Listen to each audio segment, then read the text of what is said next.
कौन हो बालक? और कहां से आए हो? क्या तुम्हें इतना भी नहीं मालूम कि गंगा मैया की आरती हुए बिना गंगा में स्नान करना ठीक नहीं है? पहले गंगा में दीप, धूप, उसके बाद उसका पूजन होगा, उसके बाद ब्राह्मण लोग स्नान करेंगे। क्या तुम्हें इसका ज्ञान नहीं? हे ज्ञानी पंडित, मेरा मन दीपक है, चिंतन धूप और ध्यान ही पुष्प है। मैं राहुनंदन रविदास हूँ। वाराणसी के माडू नगर में मेरा जन्म स्थान है। माडू नगर? माडू नगर? राहु चमार का पुत्र? अरे माडू नगर तो शूद्रों की बस्ती है। हाँ ज्ञानी पंडित, आपने ठीक समझा है, मैं वहीं का निवासी हूँ। सुन लिया आप लोगों ने? अरे सुन लिया आप लोगों ने? अरे राहु चमार का पुत्र, अरे इस गंगा को पवित्र करने आया है। अरे महाराज इस गंगा को क्या आप लोग ऐसा होने देंगे? अरे क्यों महाराज? मूर्ख बालक, क्या तुझे अपने बाप प्यारे नहीं है? क्या तेरे नीच माता पिता ने तेरे प्राणों की परवाह किए बगैर तुझे ये बताने की चेष्टा नहीं की कि इस गंगा में तुम शुद्ध होकर स्नान करना वर्जित है और तुझे यहाँ मरने के लिए भेज दिया? नहीं ज्ञानी पंडित, इसमें माता पिता का कोई दोष नहीं है, बल्कि मैं तो स्वामी गंगा स्नान के लिए चला आया हूँ। क्या तुझे ये मालूम नहीं कि तुम जैसे शूद्रों का गंगा स्नान करना वर्जित है, अर्थात तुम्हारा यहाँ आना मना है?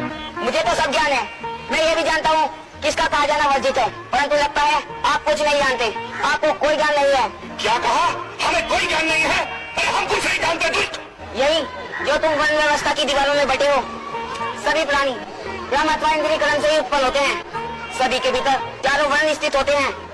मानव मात्र में कोई छोटा बड़ा नहीं होता, कोई ऊंचा कोई नीचा नहीं होता, बल्कि दो हाथ दो पांव वाले एक जैसे ही व्यक्ति होते हैं। हे ज्ञानी पंडित, जिस प्रकार सूर्य का प्रकाश सभी को एक बराबर ही मिलता है, उसी तरह वायु भी अपनी हवा सभी को एक बराबर ही प्रदान करती है तथा पृथ्वी पर सभी लोग एक बराबर जगह पर खड़े होते तथा बैठते हैं। अरे उदंडी बालक, अब तू हमें भी उपदेश देने लगा? तेरी ये हिम्मत! ठहरिए पंडित जी, हम इस बालक की ज्ञान में बातें सुनना चाहते हैं। कितने सदैव शब्द इस बालक के मुंह से निकल रहे हैं, हम सुनना चाहते हैं, इसे बोलने दीजिए। अरे छोड़िए महाराज, ये मूर्ख चमार क्या ज्ञान की गंगा बहाएगा? अरे इसका सारा समय तो जूती काटनी चमड़ा ढोने में ही बीत जाता है। ये अपनी जात भूलकर हमारी प्रतिष्ठा को कलंकित करने आया है, चमार कहीं का।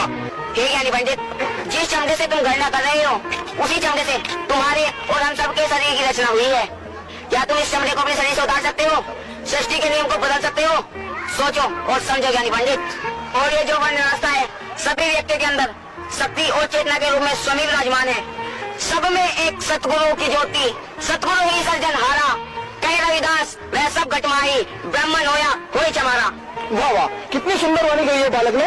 रुक क्यों गए? बोलो और कहो बालक। आप क्या कह रहे हैं महाराज? अरे आप इसकी बातों में मत आइए। नहीं पंडित जी, हम इनकी बातों में नहीं, हम इनकी ज्ञान में ही बातें सुनना चाहते हैं और हमें आश्चर्य हो रहा है, इतनी अल्प आयु में इतना ज्ञान। कहो रवि, हम सुनना चाहते हैं। सुनिए महाराज, आप भी सुनिए महान ज्ञानी पंडित।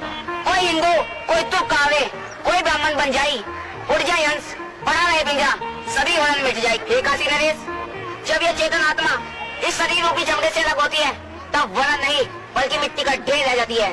हे राजन, जीव आत्मा के अंदर कोई वर्ण भेद नहीं होते और न ही जात पात ऊंच नीच ही होता है, बल्कि जीव तो जीव होता है।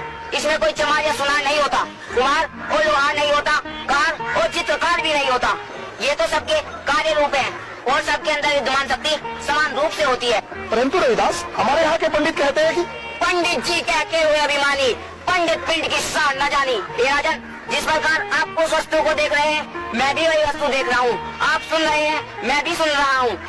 और जब ये गंगा किसी भी पशु पक्षी को अपना जल पीने से मना नहीं करती, यहाँ तक कि पशु पक्षी अपना मल मूत्र भी इसमें त्याग देते हैं, फिर भी सभी से पवित्र मानते हैं। तो आप सोचिए राजन, ये गंगा मात्र मेरे स्नान करने से कैसे अपवित्र हो सकती है? विचार कीजिए राजन, विचार कीजिए। कर लिया विचार। आप धन्य है रविदास जी, आपने हमारी सोई हुई आत्मा को जगा दिया है। हे रविदास, आप कोई बालक नहीं बल्कि एक महान शक्ति है। आपने हमें सत्य बोध कराया है। आप गंगा स्नान करेंगे रविदास जी, और अवश्य करेंगे। अरे ये क्या कह रहे हैं महाराज? अरे ऐसा करने से तो गंगा मैया रुष्ट हो जाएगी, आसमान फट जाएगा, जमीन हिल जाएगी। अरे इस शुद्ध बालक की बातों में आप कहां से आ रहे? अरे इसे रोकिए महाराज, इसे रोकिए, इस शुद्ध बालक को रोकिए। गंगा मैया पवित्र हो जाएगी महाराज। कुछ नहीं होगा पंडित जी, कुछ नहीं होगा, बल्कि आज तो हमें। महाराज ठीक कह रहे हैं पंडित जी, उसके स्नान करने से गंगा मैया कैसे रुष्ट होगी, इतना तो हमें भी ज्ञान हो चुका है। काशी के श्रेष्ठ विद्वानी, आइए और पहले आप ही गंगा स्नान कीजिए। नहीं महाराज नहीं, ऐसा नहीं हो सकता। अरे नहीं हो सकता महाराज, रविदास तो पहले तो क्या बाद में भी स्नान नहीं कर सकता। मुझे आश्चर्य हो रहा है पंडित जी कि आप अभी रविदास को गंगा स्नान करने से रोक रहे हैं। आप जैसा भी समझे महाराज, पर रविदास तनिक सोचिए पंडित जी, क्या गंगा मैया रविदास को स्नान करने से रोक देगी? आप चलिए गंगा स्नान कीजिए। फिर भी महाराज, हे काशी नरेश, अगर आपने रविदास को गंगा में स्नान करने की अनुमति दे ही दी है तो इससे कहिए कि वो यहाँ स्नान ना करे, यहाँ से 80 घाट पर जाकर स्नान करे। हाँ महाराज, इसमें हैरान होने की कोई आवश्यकता नहीं है। 80 घाट यहाँ से बहुत दूर है और उसका बहाव भी आगे की ओर है। अच्छा फिर? हाँ महाराज, अगर रविदास वहाँ जाकर स्नान करेगा तो उससे छुआ हुआ जल हमें, आपको, रानी को अपवित्र नहीं कर पाएगा और वो जल आगे से आगे ही चला जाएगा, इस ओर नहीं आ पाएगा। अच्छा ठीक है पंडित जी, ऐसा ही होगा। बहुत श्रेष्ठ विद्वानी, आप 80 घाट पर ही जाकर स्नान कर लो। आइए, इससे आपका स्नान भी हो जाएगा और इन पंडितों का भ्रम भी दूर हो जाएगा।